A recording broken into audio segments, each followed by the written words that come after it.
right, at number 2, Michael Penix Jr. Oh, Wild's guy. You not calling him your guy? Yeah, You've been calling for him to start. This is what you've been waiting for, Mike.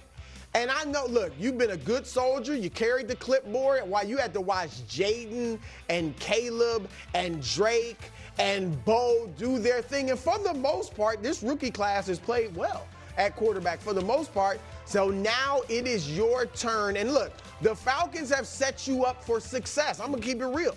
You're playing the freaking Giants, one of the worst teams in the league that probably is thinking more about Cancun than you. So that's good for you. Go out there and get it done. Secondly, you got weapons. Drake London, you got 2 really, good running backs in Robinson and Algier. You got some talent around you to go out there and get it done. And look, you're ready for this, Penix. You are 24 years old. You're older than the aforementioned C.J. Stroud, all right? You played bits of 6 years in college, 6 years. All right, so you are ready to go out there and cook. You still are in the playoff race. If you could lead this team to the playoffs, man, your career could be on the rise, my man. So I do believe in you, Michael Penix. All right, as you could see, they're literally showing highlights from college because they have no professional highlights because this is his first game. There is zero pressure for Michael Penix Jr. This is a brutally difficult situation that they're putting him in. There should be actually nothing at stake in terms of his ability to lose anything, in terms of what he can achieve by winning. Let me unpack that a little bit more deeply. If he wins and balls out and plays great and leads the Falcons, then yeah, for what he can take, what he can gain from that is a lot, right? Like the praise, the respect, already starting to build up the legend of his career, all of that, the belief, the players that will want to play there. I mean, it's great for building going off of his career.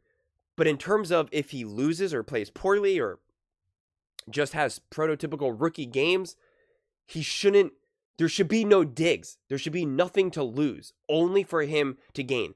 He hasn't been playing all season. He didn't go play all off season and take all these first team reps and all of this. He's just getting thrown in there.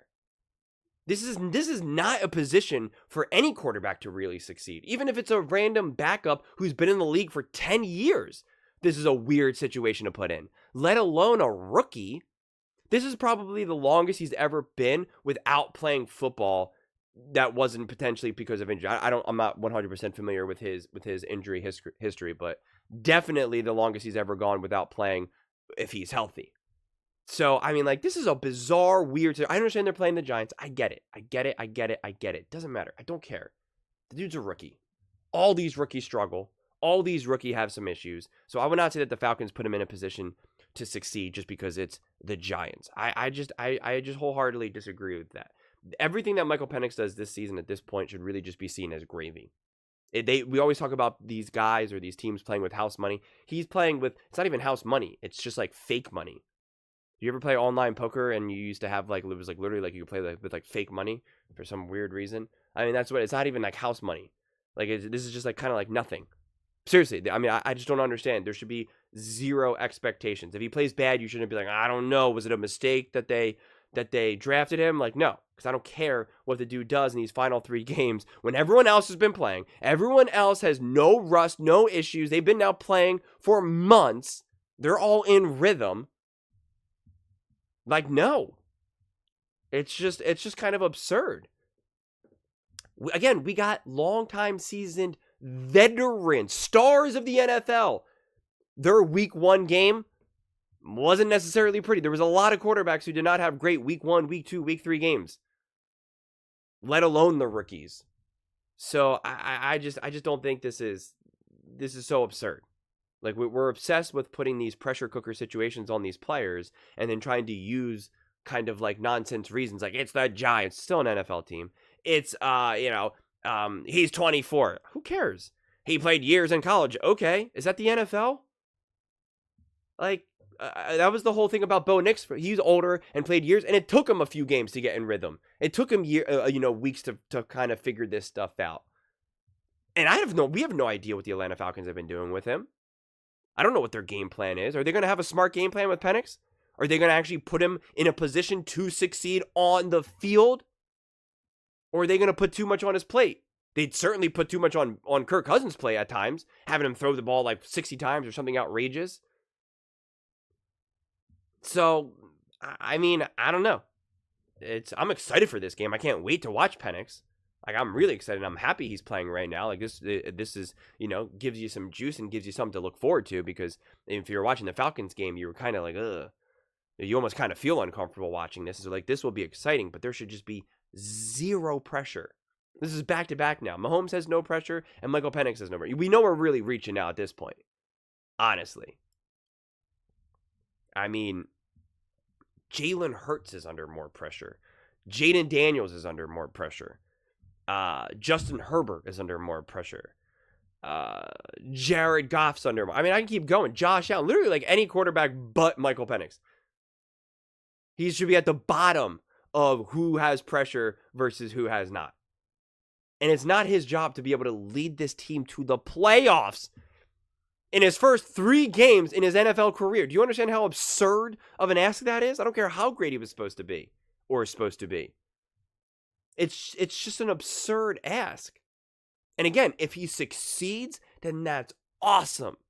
And that is absolutely fuel for the legend of Michael Penix Jr. and his own career building. But usually when you're under duress, again, the way how I look at it is means like there's something for you to like actually lose. It's like you have something and you can now lose it.